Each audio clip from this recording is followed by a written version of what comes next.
بسم اللہ الرحمن الرحیم۔ یقیناً وہ لوگ خسارے میں رہے جنہوں نے اللہ تعالیٰ کی ملاقات کو جھٹلایا، حتیٰ کہ جب قیامت ان پر اچانک آ جائے گی تو وہ کہیں گے، ہائے افسوس اس کے بارے میں جو ہم نے کوتاہی کی، اور وہ اپنے بوجھ اپنی پیٹھوں پر اٹھائے ہوں گے۔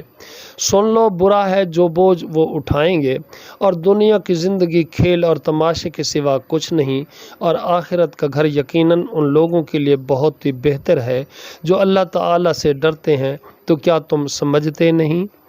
یقیناً ہم جانتے ہیں کہ بے شک آپ کو یقیناً غمزدہ کرتی ہیں جو وہ کہتے ہیں، تو یقیناً آپ کو نہیں جھٹلاتے بلکہ ظالم اللہ تعالیٰ کی آیات ہی کا انکار کرتے ہیں۔ اور بلا شبہ یقیناً آپ سے پہلے بھی رسولوں کو جھٹلایا گیا تو انہوں نے اس پر صبر کیا جو وہ جھٹلائے گئے اور ایذا دیے گئے، یہاں تک کہ ان کو ہماری مدد آ گئی، اور اللہ تعالیٰ کی باتوں کو کوئی بدلنے والا نہیں۔ اور بلا شبہ آپ کے پاس یقیناً رسولوں کی کچھ خبریں آ چکی ہیں، اور اگر آپ پر ان کی بے رخی گراں گزرتی ہے تو اگر آپ میں طاقت ہے کہ زمین میں کوئی سرنگ ڈھونڈو یا آسمان میں کوئی سیڑھی لگاؤ تو ان کے پاس کوئی نشانی لے آؤ، اور اگر اللہ تعالیٰ چاہتا تو یقیناً ان سب کو ہدایت پر جمع کر دیتا، چنانچہ آپ نادانوں میں ہرگز نہ ہونا۔ بلا شبہ قبول تو صرف وہی لوگ کرتے ہیں جو سنتے ہیں، اور مردوں کو تو اللہ تعالیٰ اٹھائے گا، پھر وہ اسی کی طرف لوٹائے جائیں گے۔ اور انہوں نے کہا کہ اس پر اس کے رب کی طرف سے کوئی معجزہ کیوں نہیں اتارا گیا؟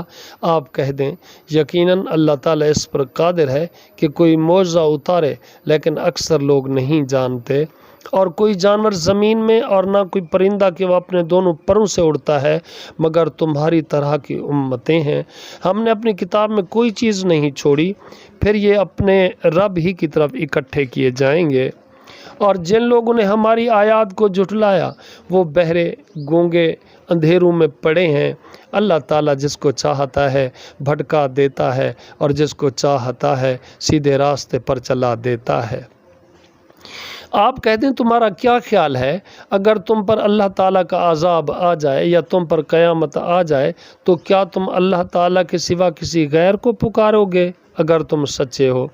بلکہ تم اسی کو پکارو گے، پھر اگر وہ چاہے گا تو اس مصیبت کو دور کر دے گا جس کی طرف تم اسے پکارو گے، اور تم ان سب کو بھول جاؤ گے جو تم شریک بناتے ہو۔